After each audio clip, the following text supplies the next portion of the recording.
Good evening. I'm Nima Rajan, and this is Forum Daily for Wednesday, November 16th. We start tonight with a look at the annual inflation rate. Statistics Canada says it was 6.9% in October. After declining for several months, the rate of inflation held steady in October from September as gas prices went up. The federal agency says higher mortgage interest costs also put upward pressure on inflation. However, offsetting higher gas prices and rising interest rates was a slowdown in price growth for groceries and natural gas. Grocery prices have been rising at the fastest pace in decades. They are pinching the budgets of Canadians and raising concerns about the cost of living. In October, grocery prices rose 11% compared with a year ago. This is down from 11.4% a month prior. Well, parents thought the threat of a strike was over, but contract talks between Ontario's education workers and the provincial government have broken down again. The Canadian Union of Public Employees has filed another strike notice. It is giving the Ford government until Monday to reach a deal before a full strike gets underway. QP says bargaining talks with the province broke down once more, forcing them into a strike position. Education Minister Stephen Lecce says the government is disappointed after putting forward multiple improved offers. Canada's training mission of Ukrainian soldiers has been extended in light of the recent missile strike on a Polish village. U.S. preliminary assessments suggested that the missile was fired by Ukrainian forces at an incoming Russian missile. Two people were killed. World leaders are urging calm, but Prime Minister Justin Trudeau says whether it was direct or indirect, Russia is responsible for what happened. Meanwhile, Chinese President Xi Jinping says he doesn't like media reporting on his conversations with Prime Minister Justin Trudeau. Mr. Xi expressed his dislike for the apparent leaks to the media during G20 discussions in Bali, Indonesia. Mr. Xi says a previous conversation between him and Mr. Trudeau was mischaracterized in a way that works to undermine their relationship. Mr. Trudeau responded that Canada and China have frank dialogue about things they disagree on, but they can work constructively on other issues. All right, turning to a new poll, which finds a large majority of Canadians appear to be worried about the impact of Ottawa's immigration plan, particularly on housing and government services. An online Leger poll comes after the federal government unveiled plans to admit significantly more immigrants in the next few years. The government and industry say the plan to admit 500,000 new immigrants by 2025 is necessary to fill countrywide job shortages and offset our aging workforce. 75% of those polled said they are somewhat or very concerned that the plan would result in excessive demand for housing, as well as health and social services. On the East Coast, Halifax's IWK Health Center says its pediatric intensive care unit has been at 100 to 160% capacity for the past 11 days. The hospital attributes the high patient load to the surge in respiratory illness and an early start to flu season. However, the IWK has not yet had to cancel any non-urgent surgeries, which is what some children's hospitals in Ontario have done to redeploy staff to ERs and ICUs. The Canada Mortgage and Housing Corporation says the annual pace of housing starts slowed in October. This when compared to its high for the year in September. The National Housing Agency says the seasonally adjusted annual rate of housing starts in October was 267,055 units. Now, this is down 11% from September. CMHC says the annual pace of starts was down in Toronto and Vancouver. However, Montreal posted an increase. All right, moving to Manitoba, where the provincial government says it is looking at the idea of shipping liquefied natural gas using the Hudson Bay Railway and Port of Churchill. In August, the province and the federal government announced $147.6 million. This was to turn the railway into a modern trade corridor to Canada's lone Arctic port. The railway is owned and operated by Arctic Gateway Group, which is a partnership of 41 First Nations and rail line communities. Premier Heather Stephenson says her government has been in discussions with Saskatchewan and Alberta about their interest in using the railway to transport liquefied natural gas. Well, this year's Governor General's Literary Award for Fiction has been awarded to acclaimed writer Sheila Heti. She picked up the $25,000 prize for her novel, Pure Color. Stay with us. Forum Daily will be right back after the break with a look at Canada's flu epidemic with Dr. Abhishek Raut. Stay tuned.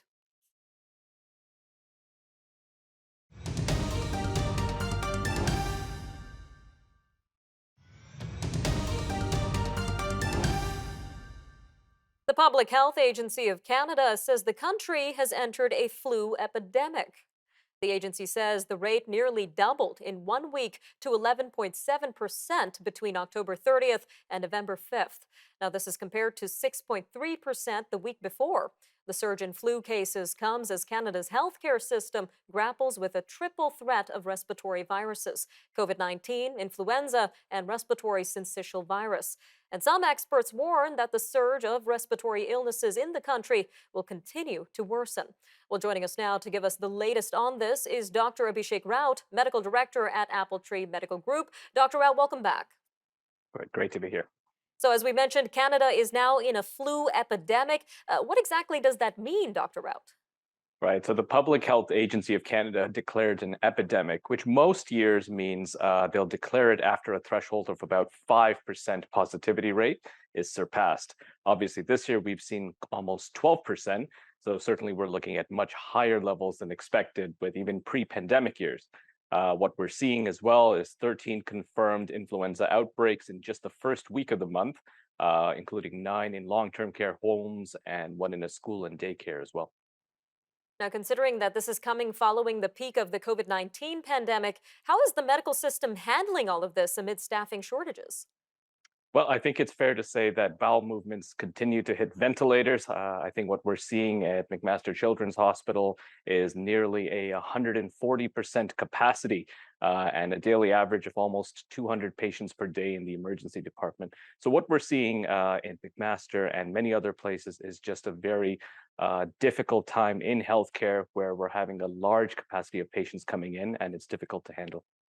Some very concerning information there. Now, what do you think contributed to this rise in respiratory viruses just when we thought that we were out of our or are on our way out of the pandemic?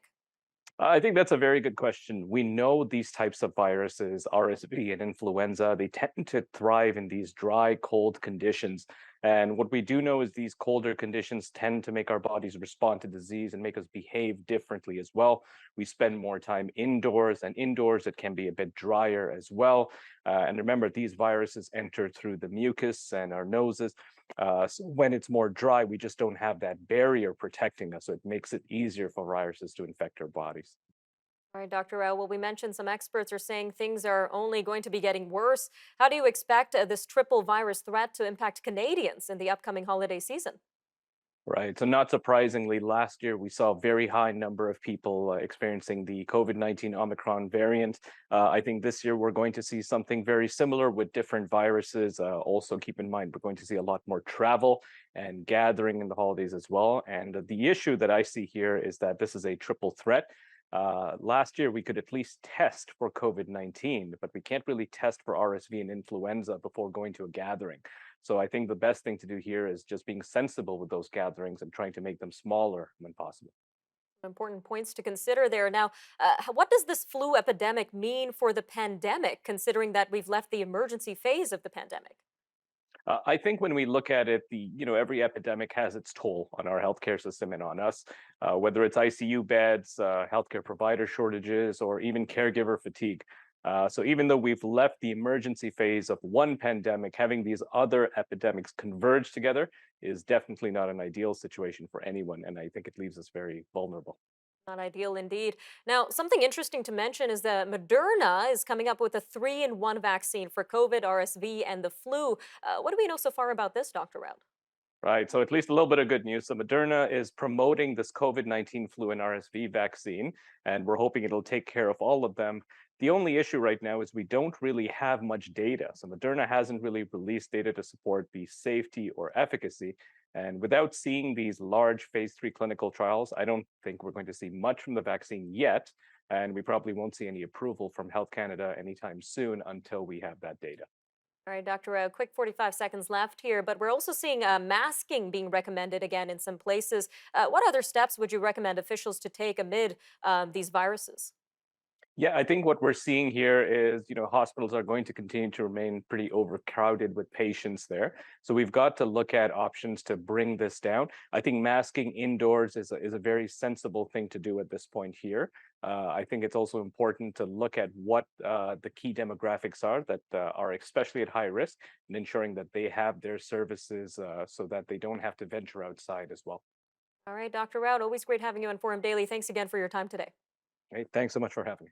Stay with us. We'll be right back after the break with a look at the state of surveillance in the Arctic. The Auditor General's latest report finds the federal government doesn't have a clear picture of traffic in the region, and that is concerning as the region opens up amid the effects of climate change. We'll have that interview up next.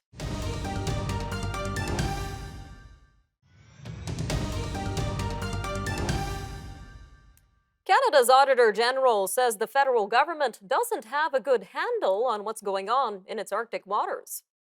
In a recent report tabled on Tuesday, Karen Hogan says the agencies responsible for safety and security in the North don't have a clear picture of traffic in the region. She says Transport Canada and the Canadian Coast Guard aren't ready for the challenges that will come as climate change opens those waters to increased shipping and economic development.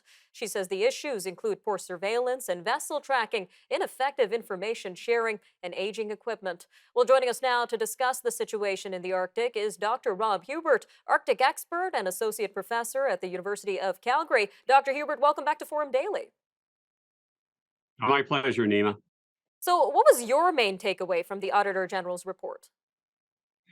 Well, it confirms a lot of the stuff that many of us who have been observing what the government is trying to do is actually doing. I mean, as most people know, it's increasingly difficult to get concrete information out of any government. Most of, and this one in particular, has learned how to hide it. And so, I think the fact that we are seeing a very open, frank evaluation of just where we stand, and the picture, of course, that's painted is a very troubling one. When we start looking at some of the capabilities that we are talking about in terms of the maintenance of Arctic sovereignty and security, the Auditor General's report is quite damning on the lack of progress that we've seen. Now, this report specifically highlights climate related challenges in the Arctic waters. So, can you tell us a little bit more about what exactly these climate related challenges are? Well, a major one, in a nutshell, is ice is melting. What we are expecting to see, and this has come out in several reports recently, is that the permanent ice that's in the Arctic will be gone, and at that point, we can expect a very rapid increase in activities in the region. You immediately think of shipping, and that's what the auditor refers to. But there's also the possibility of seeing an increase in activities such as fishing, in terms of also seeing increase in mining capabilities. In general, what the Auditor General's report is very accurate on is it is identified that the Arctic will not remain this environment in which no one can go, and therefore we haven't really had to worry about it. And with all these impacts coming because of climate change, never mind on the geopolitical side, the question that was raised in the report is, are we ready? Do we have the facilities and the capabilities to proceed? And the answer that I read from the report is that the answer is no. And in fact, the Auditor General's report actually highlights certain areas where we'll probably be going backwards, such as in terms of satellite surveillance capabilities. Now, that's really concerning to hear. So, if we're talking about solutions here, what are some ways to improve the surveillance of Arctic waters amid all of this? Well, I think one of the things in reading between the lines on the report is if the government actually comes forward and fulfills what it says it's going to be doing. For example, we saw on a different note, we saw the defense minister saying that back in June that we're going to be increasing our surveillance capability in terms of satellite capabilities and over the horizon radar. And so we are constantly hearing this refrain of just wait, we'll look at what we're doing. But I think once again, the Auditor General's report, particularly the chapter that was looking at the successor to the RadarSat constellation, where it's laid out in pretty clear language that it's not at all clear that the government has a plan on replacing RadarSat, which is one of the most successful satellite systems that exist for Arctic observations, and particularly for ice cover and related, and that there isn't an active plan already in place or when the system reaches the end of its operational life, that we have something in place. And to do something such as satellite surveillance, replacing radar sat, it's not something you do over the course of a weekend. Or well, I'm being facetious on the weekend, but it's something that takes a very long term and advanced planning. And the Auditor General's report suggests that that is not where we stand today. Always an informative interview. I wish we could talk more on this, Dr. Hubert, but we are out of time. We'll have to bring you back, but thank you again for your time today. I look forward to our next conversation. Me too, sir. All right, we'll be right back after the break. And when we return, we're going to be taking a look at the major headlines and news stories from around the world. The G20 summit has ended with a closing statement condemning the war in Ukraine. Donald Trump officially launches a presidential campaign. Europe's central bank says a recession is likely. And NASA's moon rocket blasts off on a test flight. We'll have these stories and more up next, so stay tuned. Forum Daily will be back.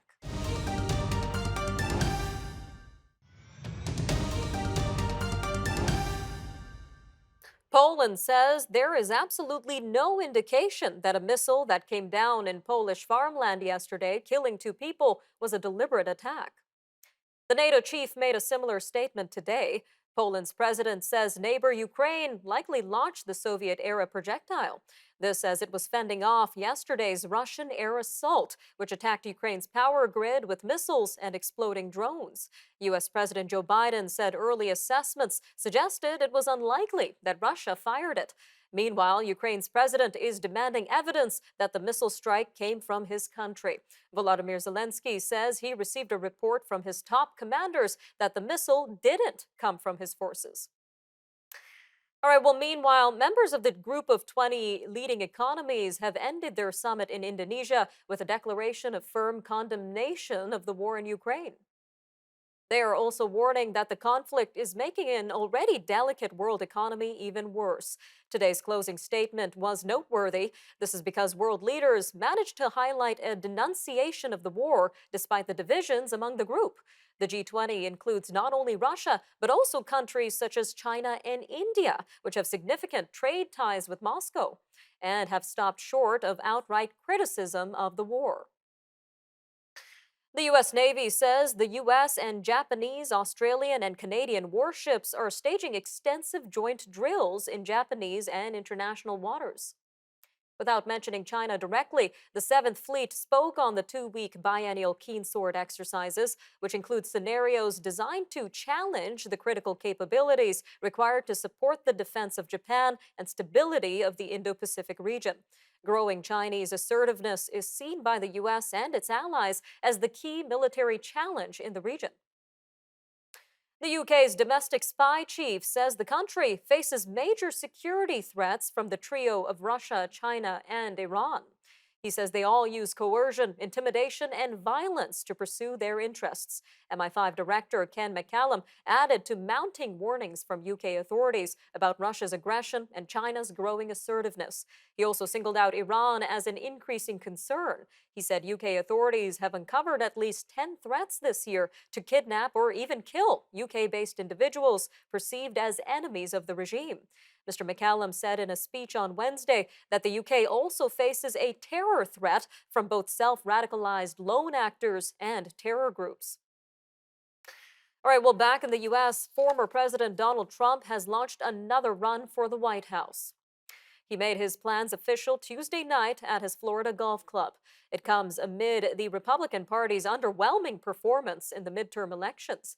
Notably missing from the audience were many longtime supporters. This includes his daughter, Ivanka, who released a statement saying she does not plan to be involved in his campaign. Well, it's looking more and more like a recession is coming to Europe.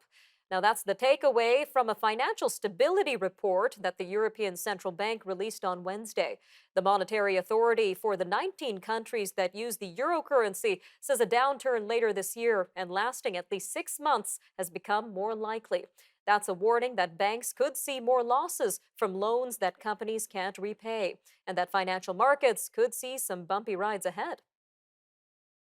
The International Committee of the Red Cross says a convoy of trucks carrying medicine arrived in Tigray's regional capital, Mekelle. It was the first aid delivery by the organization to the region since August.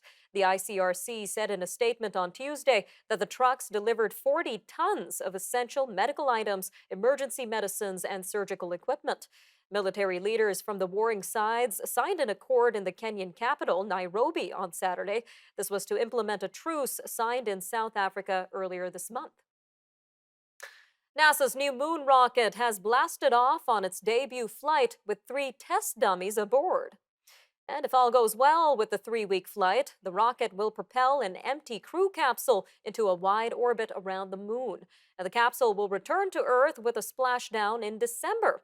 NASA hopes to send 4 astronauts around the moon on the next flight in 2024 and land humans there as early as 2025. The Scrabble dictionary is giving players some fresh moves. About 500 new words and variations have been added to the game's official dictionary. Among them are stan, meaning a fan, sitch, short for situation, and convo for conversation. The 7th edition of the official Scrabble Players Dictionary was released this month. All right, I'm Nima Rajan, and that'll do it for your look at national and international news for today. Remember, for more news on demand, you could always visit our website, thenewsforum.ca, and make sure to follow us on our social media handles on Facebook, TikTok, Instagram, and Twitter. Take care, Canada. We'll see you next time.